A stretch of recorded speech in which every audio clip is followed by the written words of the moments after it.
All right, big group in the plus 50 class. I desperately want to get out of the dust. For the GloomyCreek Hare Scramble, Nick and I signed up because the plus 50 class on the website was lined up as an A loop, and we thought, oh, this will be a lot of fun. And we got there, signed in, paid our money, and went to line up, and they told us, no, you're doing the B class loop. As it turned out, the loop was awesome. It was actually very technical for a B loop. Some of the downhills and uphills were on the crazy side, I would say, for B. Nick and I got out front early. We basically battled for 2 hours and 45 minutes. There was a lot of places in the course that he was faster than me, but I wouldn't let him by. Managed to beat him to the finish line by 10 seconds. It was a ton of fun. We hit each other a lot.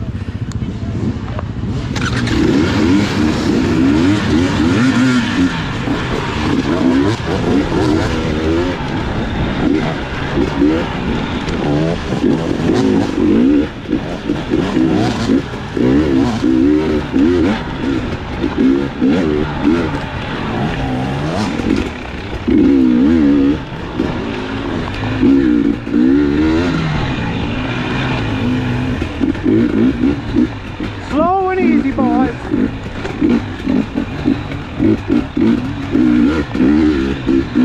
It's really hot.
Like I said, it was really, really hot that day, and I haven't ridden in the GloomyCreek area since about 2009. I think I did a race there.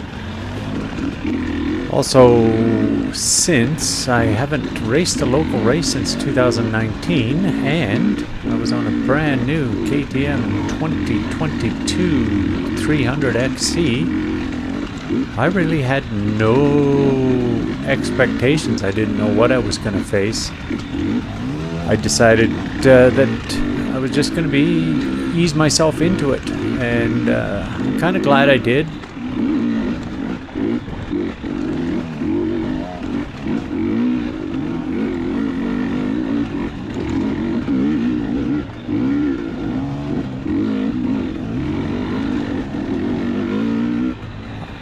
I did want to get out front as early as possible and out of the dust, but I realized as soon as I got in behind this fellow that he was moving okay, and it was perfect. Nobody was going to get by me here, and so there, I just nailed a pass. Awesome, now I'm out front. I can go my own pace, see what it is like, and like I said, just take it easy. This already is shaping up to be one of those races where if you take the wrong line, it could be very detrimental. And the routes and everything were just odd. It was, and the flow of the race was just really different. I was actually kind of berating myself back in the pits and saying, I don't know what it is. When I get in races, I can't stand up and I'm just sitting down. And one of the pros that was pitting right beside me, he goes, oh man, I'm glad somebody else said that, because I don't know what it was about this course. It was really hard to stand up. Man, boys, I was so nervous before this race. One of the other reasons why I was glad to start out at a nice even pace is that the 300XC has significantly more zap, let's say, than the XCW, the 20 XCW that I had, and it brings on the power a little more abruptly than, say, my 250 XCF, which actually would have been a perfect bike for this race.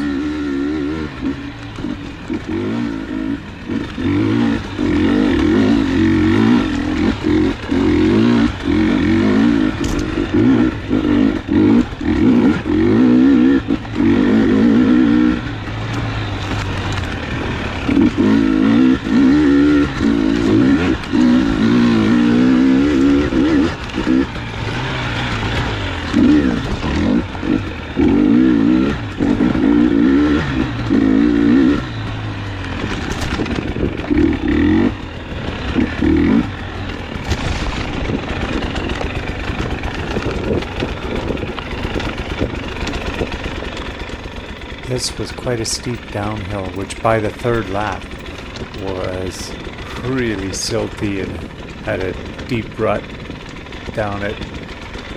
It was actually pretty cool. On the second lap, Nick was right behind me, and he started yelling at me, "On the pegs, Howard!" giving me riding advice as we were going. You can see that some of this stuff is pretty fresh and side hill and quite narrow. It's the kind of race that you have to be able to tone yourself down and try and ride precisely so that you don't make any big mistakes or have to start picking up your bike, especially in this heat. It's kind of hard to tell always on the GoPro, and you kind of lose perspective, but the first probably 30 minutes of this was all a big long climb up to the top of a ridge, and then it went straight off the ridge, which you'll see at the B-split, and had a really cool downhill, side hill, to the point where Nick was suffering by the time we got to the bottom of that hill. And I was always able to put a little gap on him at the bottom of the hill, just because, actually I'll tell him about that later.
So the key for this kind of race for me is to always keep moving in a smooth and steady pace. Try not to drop off your front wheel off the edge of the trail. Try not to have any points where you actually come to a stop on an awkward corner. Just try and keep going and riding so that, like, as you probably can see, that a lot of the corners were virtually blind and you don't have much of a field of view. and there was actually a lot of stuff like odd-shaped rocks and roots, etc. on the course. So you always want to be able to deal with whatever's coming on with short notice. Obviously, I'm sitting down here. It would have been better standing up. Like I said, it was just awkward. I don't know why I couldn't. The second lap I did it standing up, this section standing up, and I actually was right behind a pro in this whole section. He had caught me, and I let him by, and then followed him up this whole section. It was really, really dusty, and I was really happy to realize that what I had thought that I was going really slow, I was actually maintaining a decent speed up this whole section in comparison to the pros. And now right up here, he just gassed it and went. And of course, I'm still sitting down like a goon. This was a really cool section. On the second lap, started catching guys that were still on their first lap, and this section right here was super chewed out. It's hard to tell the climb that it just keeps climbing and climbing and climbing. So yeah, it would have been better if I stood up more, and that slow speed balance, like I hate it when I look at my bars and I see them kind of doing that wiggle for your balance thing. And this hill, it's hard to describe.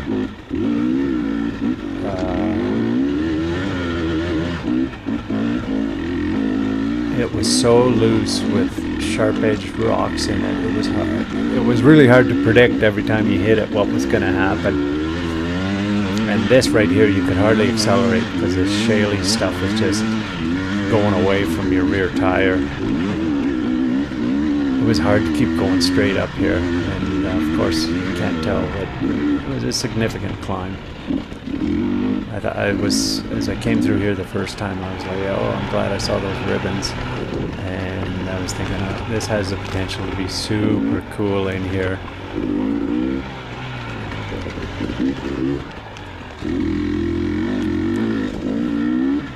Again, it's a fairly fresh trail. And oh look, I stand up.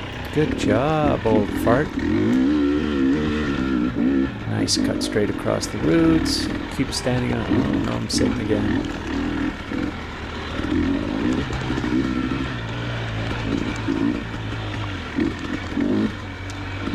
Nice cut across the roots. And this was actually, it doesn't look good anything on the video. It was actually a little cool up.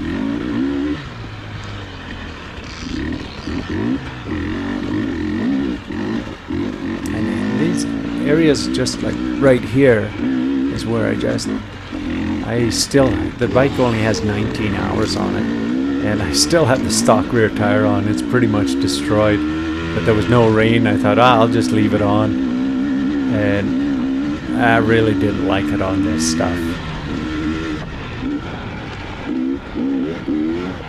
Now we're right up on top of the ridge. The A's and the pros keep going, and we were supposed to take the B loop. Now I noticed, see that little white sign there?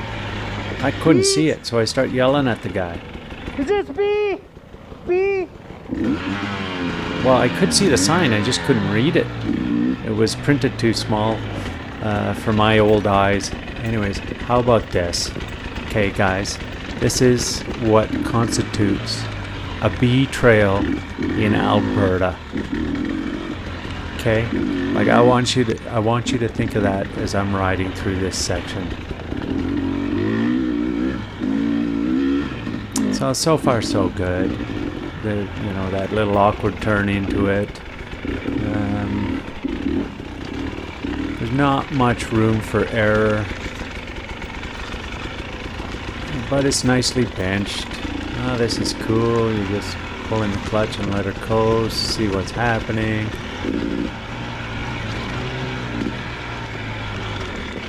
Now this, by the third lap, this was a super awkward turn down. and it was steep.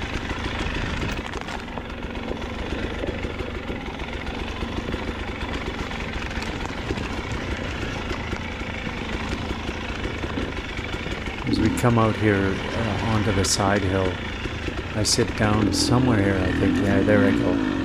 And I'm trying to give my legs a little break because I just have this instinctive feeling that there's going to be something ahead that I'm going to want to be totally prepped for. And this side hill, it goes down a long ways, and it had that really loose rock on it.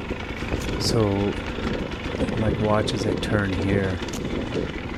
Like, there's no room for error there, so you gotta take this slow and easy. There's no room for motocrossers on this part of the trail.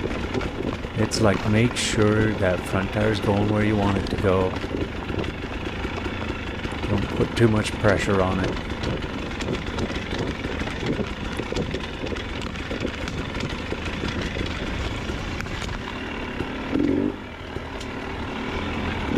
So theoretically, since the Bs started the first line, or the 50 pluses started the first line of the Bs, and I'm in front of the 50 pluses, I'm the first guy through this part of the trail. And I really didn't want to be the first guy that fell off the side, because the everything about this was really slick and slippery. The gravelly rock, and then the grasses and stuff, they were slippery as well. So on the third lap, when Nick and I came around the third time, there was a whole whack of people that had fallen off and not able to go. It's pretty much carnage here. It was super cool.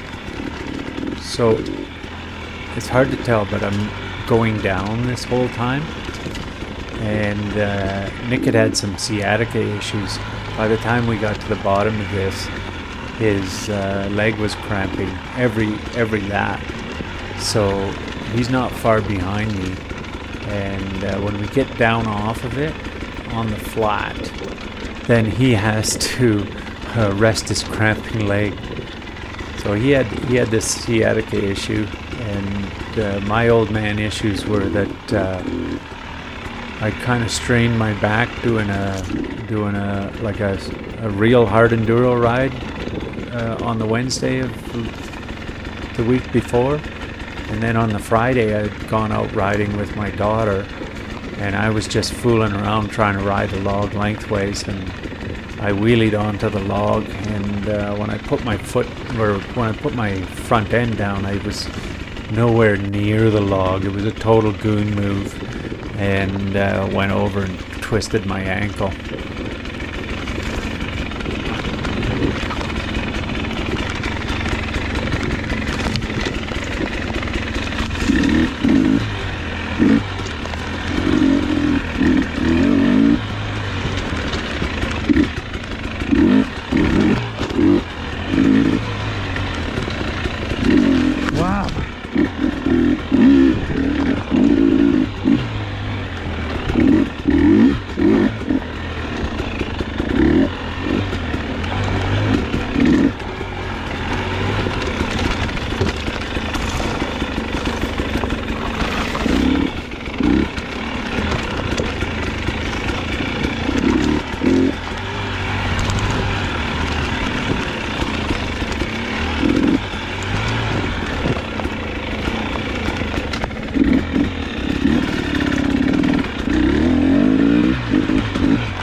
So this is obviously very fresh, and I'm actually looking almost at my front wheel because I don't want to catch something that just puts me down.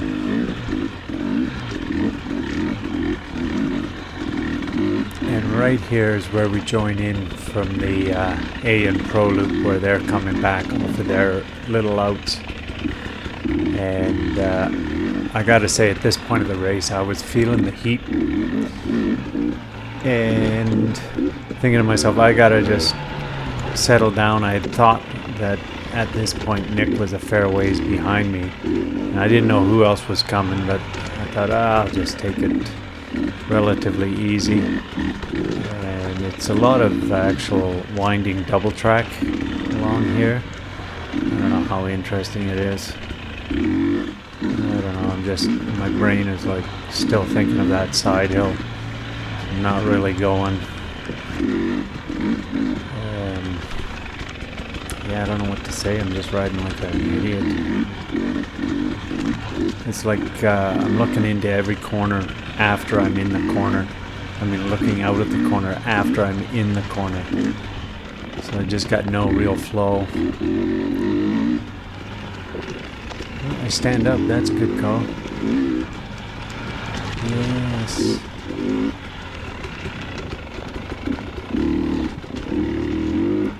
I remember on the second lap I went through this section a lot faster because I knew Nick was coming.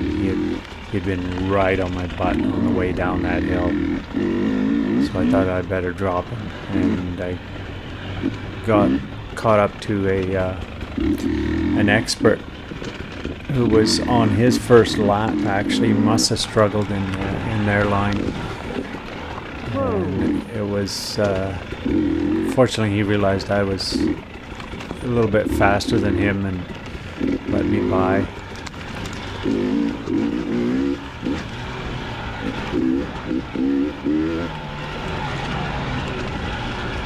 As an old guy, I'm always worried about deep ruts in those long grasses, deep ruts and logs.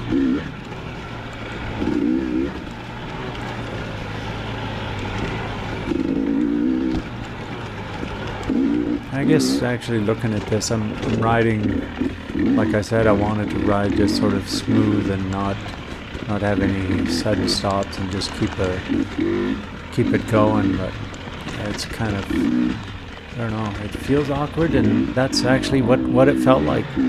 Just felt awkward to ride.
So on the second lap, I turned the wrong way on that road. There was a bunch of people that they were pulling off the course sitting around there, and I started screaming at them, which way, because I had missed that arrow. And I don't know, it was hot, I was out of kilter, and I was feeling the pressure from Nick behind me. But the first lap, I could see that somebody was out there. There was a bit of dust. I couldn't see where they went, and I couldn't see any ribbons. So I thought I'll keep going here. And in my mind, I caught that little pink ribbon there, but there was no turn ribbons. There was nothing. So I thought, best just check ahead. And I'm going around the corner desperately looking for a ribbon. There's nothing. And right about here, I'm thinking to myself, yeah, it's time to go back to that last ribbon that I saw. Something must be messed up. On the second lap, they had somebody sitting at that corner. Oh, and look who followed me, thankfully. Young Nick. His eyes are about as good as mine.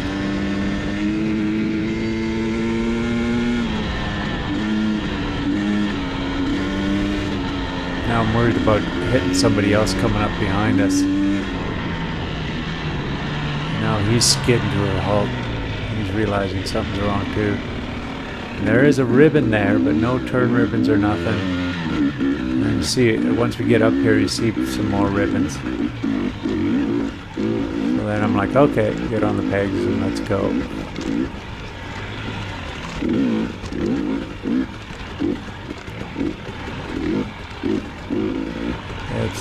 Again, these cut blocks are super hard to go fast in. I know some guys can, but I can't.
As you can see thus far, the race has a whole variety of single track. This last little bit is much flowier with a better vision, and there's hack there, but it's in a manner that you can set up for it. It's not sort of taking you by surprise around a blind corner, and it's really important if you're racing to be able to, especially at the amateur level, just adjust your riding.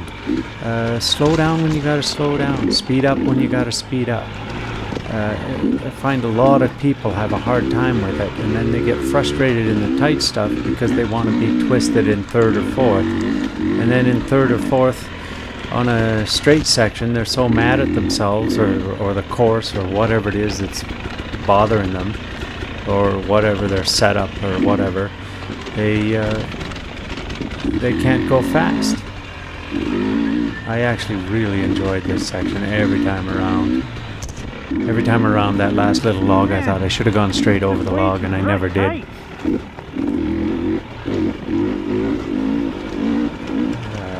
You just heard me say something. I was saying I'm riding tight. I couldn't. After all that other stuff, I was like trying to tell myself, just get in the flow, go, go, go. But it's same deal. You got to get your mind adapting to whatever the situation is at the current time.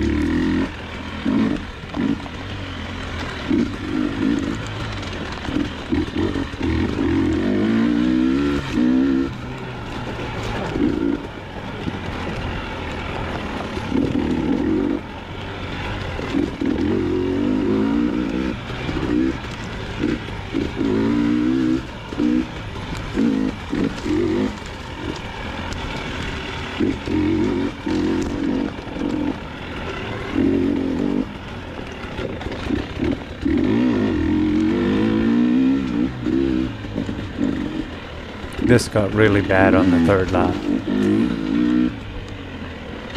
and this corner was all blown out too.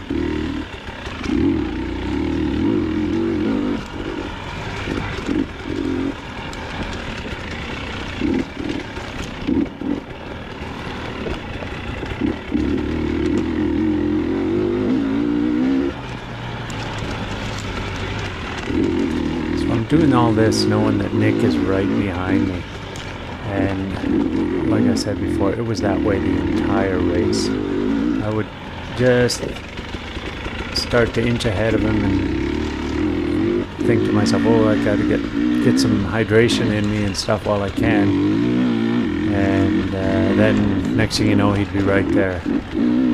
So So I think coming up, I've actually put a little gap on Nick.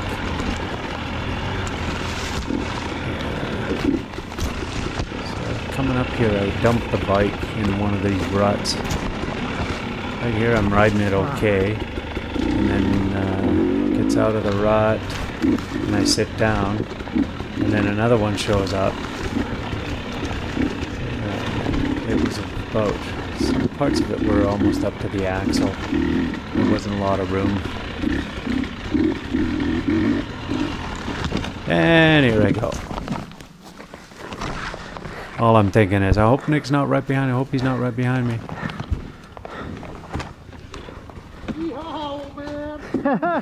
I got her.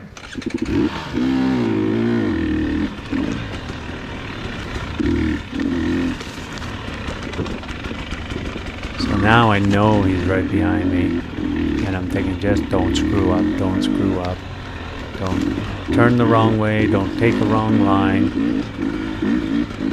You can't pass me here, so it's best to go make sure the lines are all right. And now he can pass me. So I'm hoping I'm gone the right way, and there's a pink ribbon, I'm good. But now I'm second guessing myself, looking. There's another one. I see dust, so I'm just gonna go for it.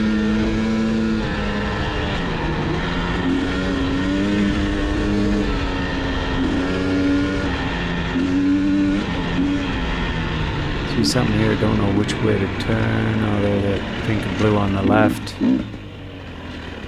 Make sure you get the right entry to this. That always messes your day up.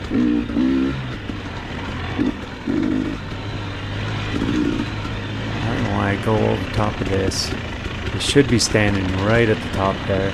Now I decide to stand.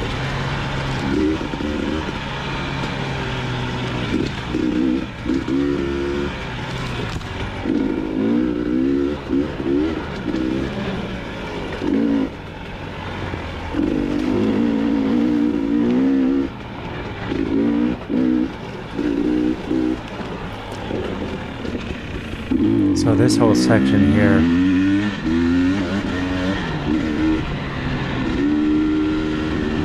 on the third lap, Nick and I had been together the whole time, and I knew that being the third lap, it was going to be the last lap, and he would have seen every single inch of the track, and he would know exactly where that he wanted to pass me. And so I really railed this section on the last lap. Like, I was like, I don't know, I don't care what tricks he had up his sleeve. I was gonna beat him to wherever. But being the first lap, we're still sighting things out. And this, I got lucky and just took this line, and it worked for me every lap, every time.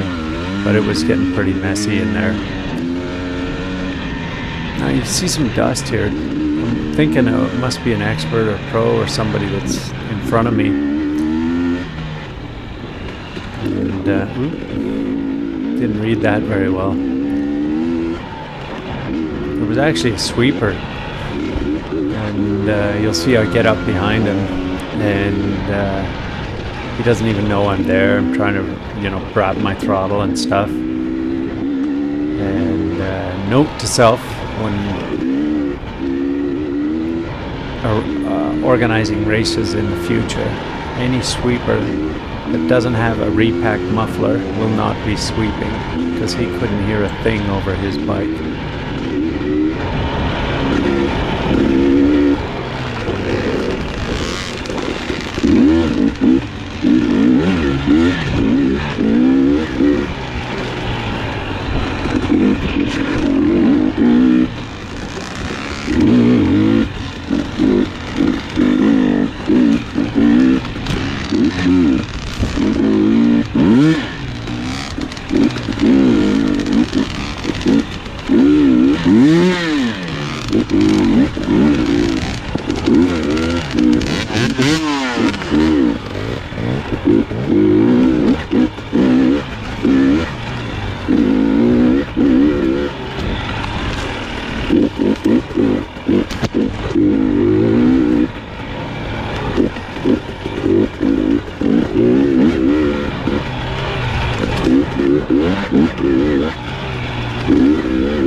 Just going to skip forward to the end of the lap.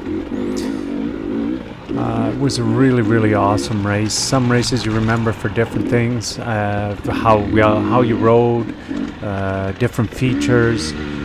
This race I'm going to remember because every time I look back, Nick was right there. I'd think I would drop him, and then next thing you know, there he is, bang, on my tail, pushing me. He had a few things planned where he was going to pass me, so on the third lap, the last 5K, I just went as fast as I could because I knew he would have some tricks up his sleeve.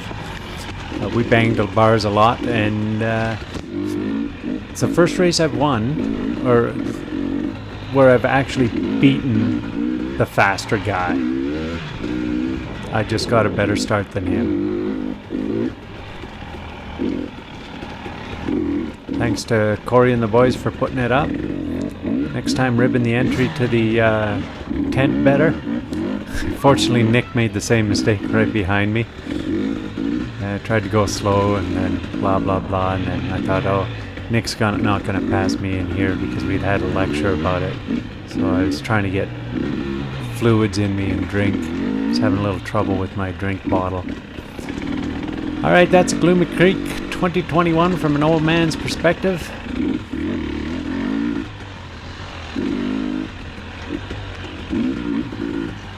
Thanks to CycleWorks for helping me out.